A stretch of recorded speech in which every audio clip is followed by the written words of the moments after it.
Diese Decke hier im Hintergrund möchten wir als Anfängerobjekt gemeinsam nähen. Sie besteht aus einzelnen Elementen und wir brauchen dazu Paper Piecing Vorlagen. Und in dem ersten Teil erstellen wir uns gemeinsam einen Paper Piecing Vorlagenkatalog. Herzlich willkommen bei Needle Engine. Mein Name ist Elke und wir legen los.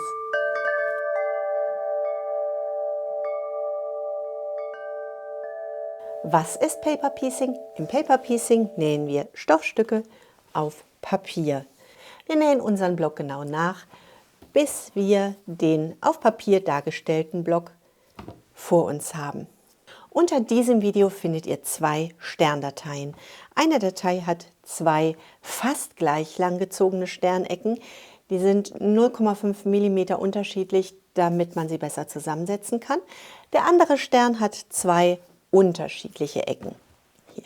Ihr sucht euch den Stern aus, mit dem ihr gerne arbeiten möchtet, und den Stern, wir nehmen den konzentrischen, den verschobenen Stern, und diese Datei druckt ihr euch dreimal aus. Das ist die Paper Piecing Methode, mit der ich am liebsten arbeite. Wir laden unsere Papiervorlage dreimal herunter. Zwei Vorlagen brauchen wir erst gleich. Die erste Vorlage nehmen wir jetzt. Wir brauchen für jedes einzelne Sternenelement, das wir arbeiten, eine Papiervorlage. In meinem Muster brauche ich 16 Sternelemente, also brauche ich auch 16 Papiervorlagen. Ich kopiere mir meine Vorlagen gerne auf Butterbrotpapier.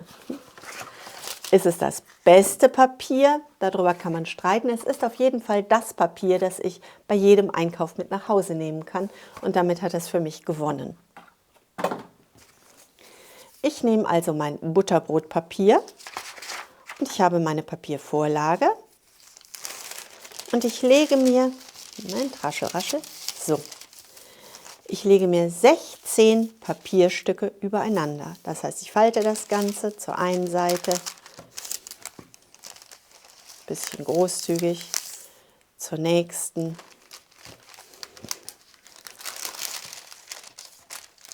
Mein abgerolltes Butterbrotpapier ist ein bisschen länger, als mein DIN A4 Blatt breit ist.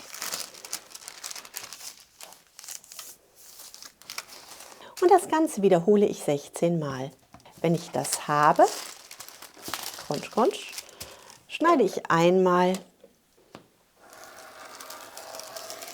mein übriges Butterbrotpapier ab und ich lege meine Vorlage darauf. Diese Vorlage, die schneide ich mir auch schon grob zu. Die erste Seite, ich nehme mir einen Tacker.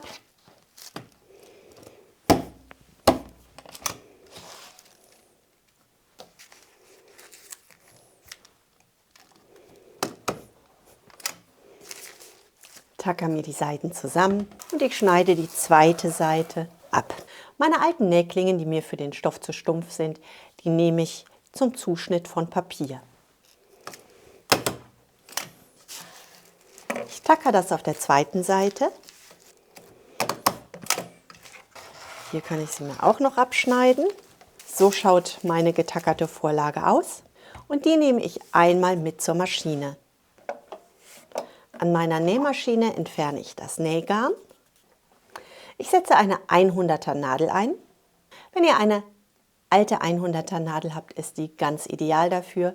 Solltet ihr nach dieser Methode gerne öfter arbeiten, legt euch einfach die gleiche Nadel dafür bereit. Wir schieben unsere zugeschnittenen Butterbrotpapierlagen mit der aufgetackerten Papiervorlage unter die Nähmaschine und wir nähen jede einzelne Linie mit einem engen Abstand ab. Und los geht's. 1,5 bis 2 ist der Abstand, den ich am besten finde. Durch diese Perforierung übertragen wir unser Motiv auf alle untergetackerten Lagen unseres Butterbrotpapiers oder auf das Papier, das ihr gerne wählt. An der äußeren Linie kommen wir bei der Methode immer wieder zu unseren Klammern. Da wird die Linie manchmal ein bisschen schwierig, aber das ist gar nicht schlimm, denn die äußere Linie wird am Ende mit dem Lineal zurechtgeschnitten. Bei allen übrigen Linien versuchen wir möglichst gerade zu sein, aber auch hier ist gerade eine Idee. Die Stoffstücke werden nachher als Ganzes umgeschlagen, also sollte eine Linie nicht ganz gerade eingetackert sein, dann wird man das am Ende gar nicht sehen. Wir haben auf jeden Fall die Richtlinie, die wir brauchen, um unsere einzelnen Stoffstücke darauf zu setzen. Ich arbeite meine Linien von außen nach innen nach. Achtet darauf, dass ihr keine Linie auslasst. Das Ganze ist ebenfalls eine gute Übung, um ein Gespür für eine gerade Linie zu entwickeln. Aber nehmt das wirklich nicht zu genau. Nehmt die gerade Linie als Idee und das Ergebnis als so soll das sein. So schaut das aus. Unsere Stoffstücke werden nach einer festgelegten Reihenfolge aufgenäht. Das heißt, ich habe hier eine 1, das Stoffstück lege ich als erstes, 2 für das nächste, 3 für das dritte und 4 für das letzte Stoffstück für meinen Stern.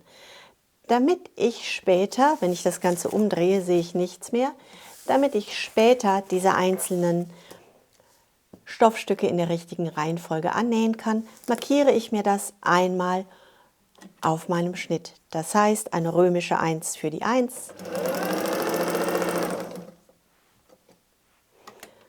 eine römische 2 für die 2,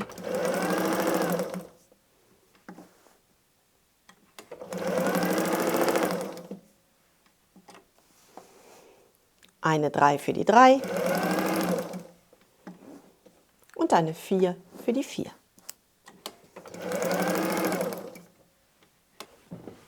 Von meinem so fertiggestellten Block nehme ich nun einmal auf der rechten Seite beide Klammern ab.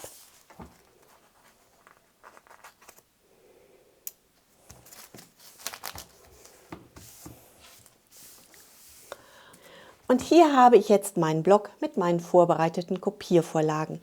Für jedes einzelne Sternenelement brauche ich eine vorbereitete Vorlage.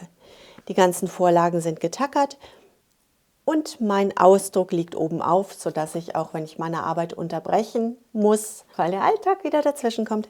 Und wenn ich jetzt nicht durcharbeiten kann, sondern unterbrochen werde und ich muss vielleicht sogar alles wegräumen, habe ich hier immer alles gut zusammen und ich kann jedes einzelne Sternelement sofort wieder problemlos weiterarbeiten.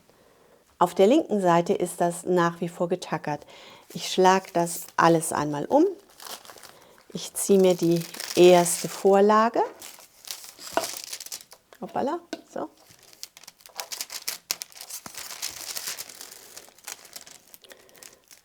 Von meinem Vorlagenblock und ich achte darauf, dass ich die richtige Seite meiner Vorlage nutze. Würde ich das Ganze jetzt andersrum verwenden, hätte ich meinen Block mal spiegelverkehrt und mal wie geplant. Mein Block ist nicht beschriftet, das heißt, er sieht von beiden Seiten gleich aus. Unterscheiden kann ich das Ganze ganz einfach. Wir haben unsere einzelnen Linien perforiert. Das heißt, die obere Seite der Papiervorlage ist glatt und die untere Seite der Papiervorlage ist rau. Wir legen unsere Vorlage also mit der glatten Seite nach oben.